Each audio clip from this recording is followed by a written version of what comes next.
తప్తపాని అనే శివలింగము నుండి వేడి నీరు వస్తుందండి. ఇది మనకి గజపతి జిల్లా పర్లకొండ దగ్గరలో ఉంటుంది.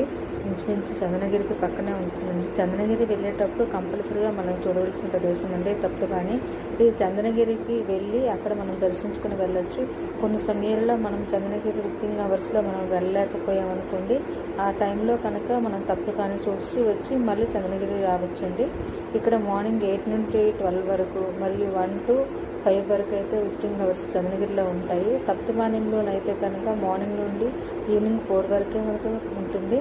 ఇది చందనగిరి అండి. ఇక్కడ చందనగిరిలోనైతే కనుక టిబెటన్స్ ఉంటారు. ఈ టిబెటన్స్ మనకి అక్కడ వెజిటేరియన్ అయితే తింటారు. మనకి ఇక్కడ మ్యామోస్ దొరుకుతాయంటే వెజిటేరియన్ ఫుడ్స్. మనం తింటే మనకి నాన్ వెజ్ తిన్నంత ఫీలింగ్ అయితే వస్తుంది, కానీ నాన్ వెజ్ కాదు, వెజిటేరియన్స్ అండి ఇక్కడ. మరియు ఇక్కడ పీకాక్స్ పెంచుతారండి, చాలా వాల్యుబుల్గా ఉంటాయి. మరియు